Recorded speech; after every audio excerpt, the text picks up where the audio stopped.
Mga kapatid, may dala na naman akong horror movie. Ngayon, isa na namang pelikula mula sa American Horror Story, ang Antlers. Isang batang lalaki ang naglalaro nang marinig niya ang isang kakaibang tunog. Agad siyang bumalik sa sasakyan. Kinuwento niya sa kanyang ama ang narinig na tunog. Akala ng ama, tunog lang iyon ng kanilang trabaho. Pinagbilinan niya ang bata na huwag umalis sa sasakyan. Pagkatapos ay bumalik na siya sa trabaho. Ang trabaho pala ng mga lalaki ay gumawa ng droga sa isang abandonadong minahan. Nang maghanda na silang umalis, isang kakaibang tunog ang narinig nila. Sinundan nila ang tunog. At narinig nilang papalapit na ito.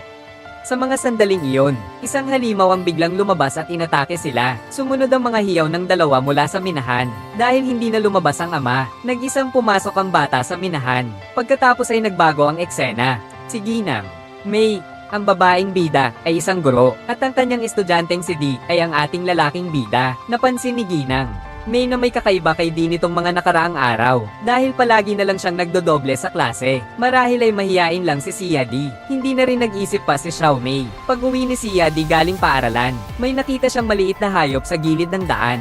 Ang kakaiba, kinuha ni Sia Dee ang bato sa lupa. Pagkatapos, umuwi si Sia Dee na dala ang bangkay ng hayop. Pagdating ni Sia Dee sa bahay, una, nakatayo siya sa harap ng isang kakaibang silid at nakikinig. Nang walang marinig na tunog, pumasok siya. Pagdating ng gabi, hawak ni Xiao Dee ang litrato ng pamilya at tinitigan ito. Ngunit biglang may narinig siyang mga sigaw mula sa loob ng pinto, at may mga taong mabagsik na kumakalampag sa pinto. Kinabukasan, dahil alam ni Xiao Mei na si Xiao Dee ay kamakailan lang ay nagpipinta, kaya pinasabi niya kay Sia Dee ang kwento sa larawan. Sabi ni Sia Dee, may tatlong oso noon.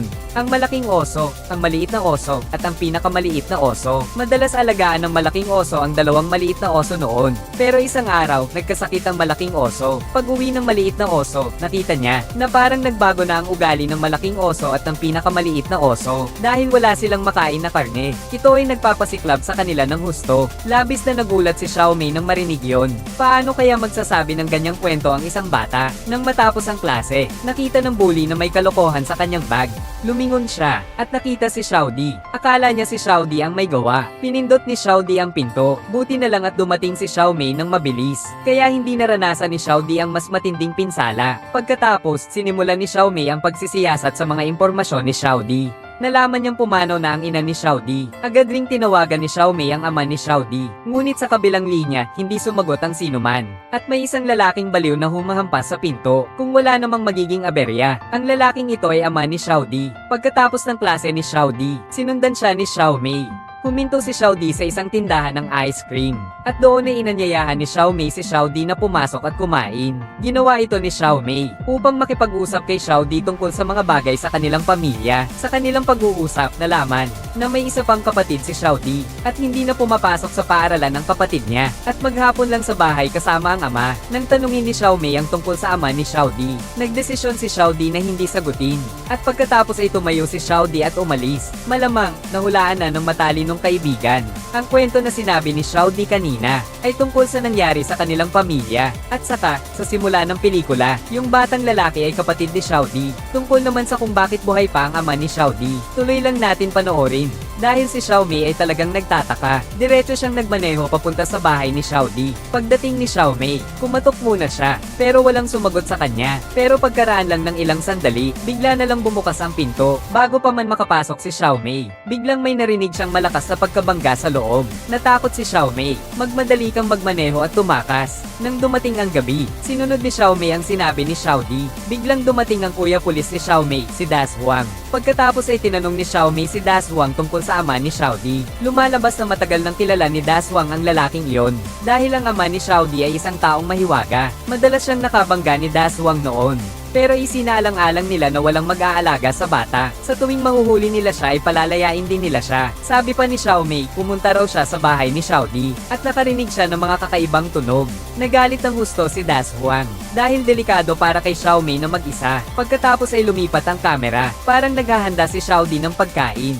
Pagkatapos, dinala ni Xiaodi ang pagkain sa attic. Nilapag pa lang ni Xiaodi ang pagkain nang biglang sumulpot ang isang halimaw. Hindi sinalakay ng halimaw si Xiaodi, kundi kinain nito ang hilaw na karne sa pinggan. Kung walang anumang pagbabago, ito ang ama ni Xiaodi. Matapos kumain at mabusog ang ama ni Xiaodi, ang kapatid na lalaki ni Xiaodi ay lumabas. Naghanda pa si Xiaodi ng mga merienda para sa kanyang kapatid. Pagkatapos magawa ang lahat ng ito, nilock pa rin ni Xiaodi ang pinto tulad ng dati. Kinabukasan, nag-set up si Xiaodi ng mga patibong para sa mga hayop sa kagubatan. Pero biglang may isang tunog na narinig. Mabilis na pumunta si Xiaodi upang tingnan. Isang lalaki ang nakakita ng bangkay ng tao. Nagulat ang lalaki saglit. Pagkatapos ay umalis siya sa lugar na iyon. Samantala, hinukay ni Xiaomei ang lamesa ni Xiaodi. Ipinakita niya ang mga larawan ni Xiaodi sa punong guro. Iniisip ni Xiaomei na kaya nakakagawa ng ganitong mga guhit si Xiaodi ay dahil siya ay pinahihirapan. Narinig ng principal ito at nagmukhang hindi makapaniwala. Sinabi niya kay Xiaomei, kapag nagkaroon siya ng oras, tiyak na bibisita siya sa bahay ni Xiaodi. Pagkatapos ng trabaho ni Xiaomei, nakita niya si Dashuang.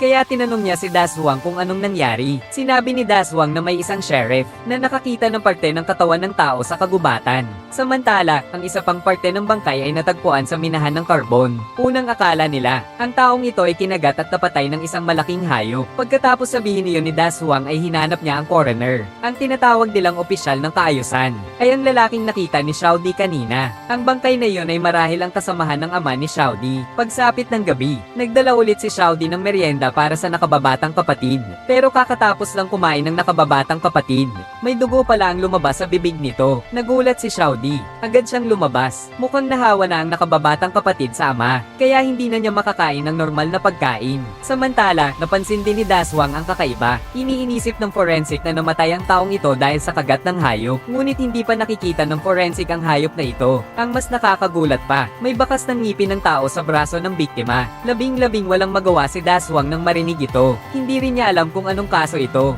Inilipat ang eksena sa principal. Diretso siyang pumunta sa bahay ni Xiaodi. Kagaya ni Xiaomei, kumalabit siya sa pinto, at nang walang sumagot, diretso nang binuksan ng punong guro ang pinto at pumasok. Pagpasok ng punong guro, nasalubong siya ng isang mabahong amoy. Nagpatuloy siya sa paglakad, at natagpuan ang kakaibang pinto, at narinig pa ang iyak ng bata mula sa loob. Dahil sa pagkakuryoso, binuksan ng punong guro ang pinto. Pagpasok niya, nakita niya ang kapatid ni Xiaodi. Nang lumapit siya upang aliwin ito, biglang dumating ang ama ni Xiaodi. Diretsyong itinulak siya palayo, at pagkatapos, kinagat ng halimaw ang leeg ng punong guro. Nang mawala na ang hininga ng punong guro, kinain naman ng halimaw ang bangkay nito. Maya-maya pa, isang kakaibang pangyayari ang naganap. Unti-unting nagbago ang anyo ng halimaw na baluktot ang katawan nito. Hanggang sa huli, isang pares ng sungay ng USA ang biglang sumulpot sa bibig ng halimaw. At nakarating na rin si Dashuang at ang kanyang grupo sa minahan. Nakita nila sa lupa ang isang kakaibang bagay. Akala ni Dashuang na ito ay isang pangil ng USA. Pero sinabi ng sheriff na hindi yon. Sabi niya, hindi pa siya nakakakita ng ganoong bagay. Dahil wala ng ibang bakas, kinailangan nilang umalis na sa minahan.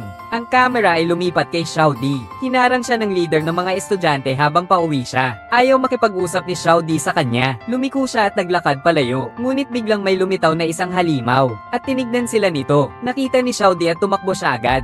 Sa huli, kinuha ng halimaw ang pagkain mula sa leader ng mga estudyante. Tumakbo si Xiaodi pabalik sa bahay ng buo ang hininga. Pagtalikod niya, may nakita siyang isang estrangherang sasakyan. Agad siyang nakaramdam ng panganib. Pagkatapos, tumakbo si Xiaodi sa ikalawang palapag. Nabigla siya sa kanyang nakita. Pagbaba ni Xiaodi, puro dugo ang nakita niya sa koridor. At umalis na ang kanyang ama kasama ang kanyang nakababatang kapatid. Matalino si Xiaodi, para hindi maghinala. Hinaakpan niya muna ng tela ang kotse. Tapos nilinis niya ang mga dugo sa bahay. Samantala, tinanong ni Dashuang si Xiaomei kung nakita ba niya ang principal kamakailan. Nang malaman ni Xiaomei na nawawala ang principal, bigla niyang naalala na pinaalis ng principal si Xiaodi sa bahay. Agad na nagtulungan si Dashuang at nagmadaling pumunta. Pagdating nila, naamoy nila ang amoy ng karne. Pero walang sumasagot sa pinto. Alam ni Xiaodi na may ginawang mali ang ama niya, kaya nagtago ito. Dahil wala silang warrant of arrest, napilitan na lang sina Dashuang na umalis. Kinabukasan, nag-report na rin ng kaso ang ina ng bully. Marahil dahil sa dami ng mga kaso ng pagkawala nitong mga nakaraang araw. Iniisip ni Dashuang na sobrang pagkakataon lang. Nagalit si Xiaomei nang marinig ang salitang pagkakataon. Iniisip niya na tiyak na may koneksyon ng mga kasong ito. Pagkatapos, nagmaneho si Xiao Mei papunta sa bahay ni Xiao Di. Pagdating niya, nakita niyang may isang painahinalang sasakyan. Inangat ni Xiao Mei ang takip at nakita niyang sasakyan ito ng punong guro. Pagdating ni Dazuang, natagpuan niya ang katawan ng punong guro at may isang balat ng tao sa tabi ng katawan. Nakumpirma nila sa pamamagitan ng ngipin na ang may-ari ng balat ng tao ay ang ama ni Xiao Di. Pagkatapos ng klase ni Xiao Di, inihatid ni Xiao Di si Xiao Di sa ospital. Pagkatapos ng pagsusuri ng doktor, nalaman ng doktor na si Xiao Di ay may bahagyang sakit sa isip at si Xiao Di ay pinalupitan din. Hindi maganda ang pakiramdam ni Xiao Di nang marinig ito. Gusto niyang ampunin si Xiao Di pero ayaw ng kuya.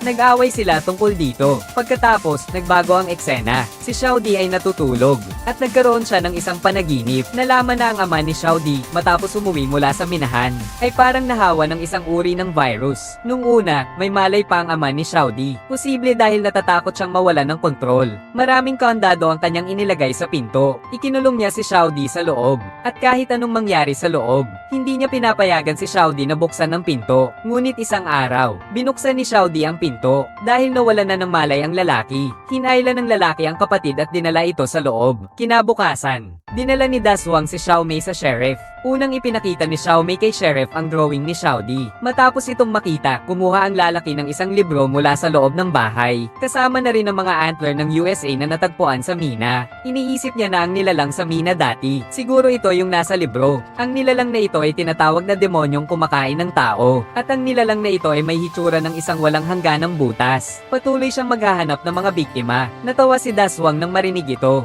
Akala niya isang alamat lang ito. Sinabi pa ng lalaki na kung gusto mong patayin ang nilalang na ito, dapat sirain ang kanyang puso. Dahil tanging ganito lang, makakahanap ng susunod na host ang nilalang na ito. Matapos nilang maunawaan ang sitwasyon, babalik na silang dalawa. Pagkalipas ng ilang sandali, tinawagan ng kasamahan si Dazuang. Sabi nila, may natagpo ang bangkay.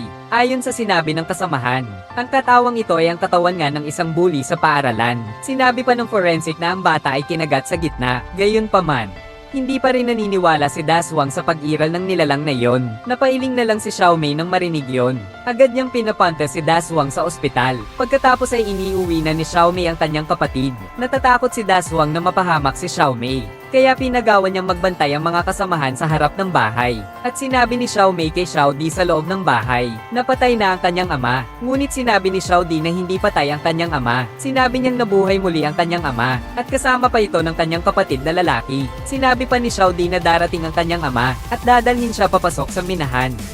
Kasabay nito, nagkaroon ng kakaibang tunog mula sa labas. Napansin din ng mga katrabaho sa labas ang kakaibang pangyayari. Agad na tinawag ng mga katrabaho si Dazuang. Inisip niyang may bagay sa loob ng kubo, kaya't maingat siyang lumapit.